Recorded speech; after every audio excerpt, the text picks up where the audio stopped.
I think it's good for people to be aware of our emotions, and going along with mindfulness, you also spoke of emotional intelligence. So can you describe how mindfulness and emotional intelligence play a role with each other? Absolutely. And this is where the crux of my work that I've been interested in the last 10 years. I think, so for me, so mindfulness, you can't really have emotional intelligence without mindfulness. Mm-hmm. And just because you have mindfulness doesn't mean that you have emotional intelligence. Mindfulness, again, is the dribbling of the basketball in the game of emotional intelligence, right? It gets you in the room.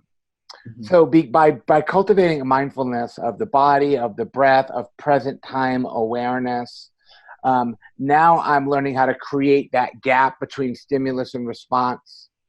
Emotional intelligence is a fancy word, but really all it is, it's being able to recognize the emotion that you're feeling while you're feeling it. Mm-hmm. So it's being able to go, oh my God, I am really angry right now. I am really, I had a fight with my friend. I had an argument with my girlfriend, or, I had some difficulty in school yesterday. Oh, I actually feel really sad right now. Mm-hmm. Most people don't think that way. Most people get, when they're angry, they think about, they don't think, oh, I'm angry right now and I want to be careful what I do and say. Most people, when they get angry, they go, who made me angry?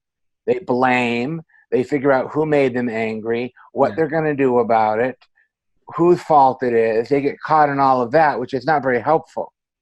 So the key is that with mindfulness and emotional intelligence, what we want to create in our system is a choice point, is that we've become emotional and now we get to choose what we do. You said on your website that mindfulness has like positive consequences and a sense of like genuine happiness, right? But lots of teens are depressed and have anxiety.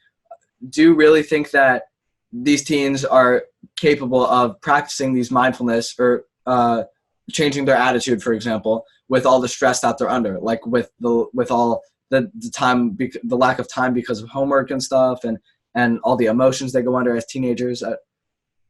I feel very motivated that actually they can.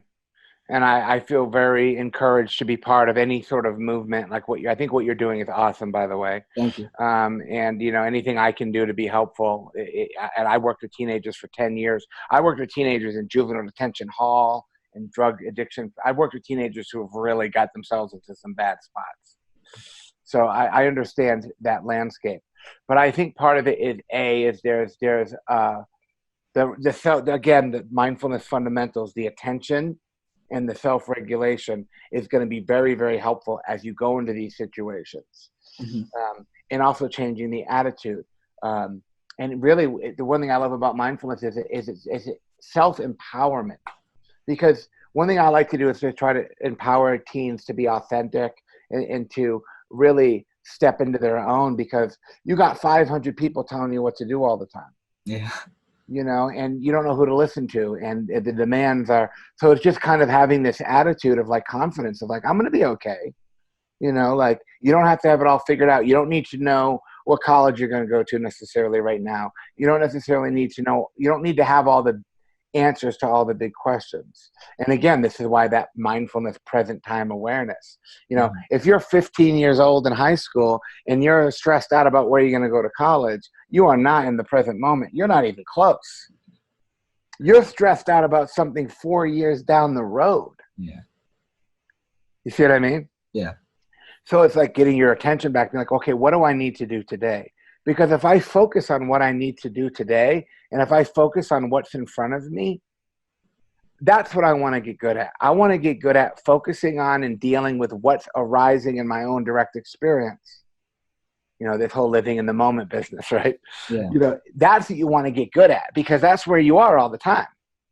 So it's really trying to get your attention out of the future and out of the past and out of those areas where you're like, they're actually, a lot of the things that stress us out are things that actually aren't even happening right now.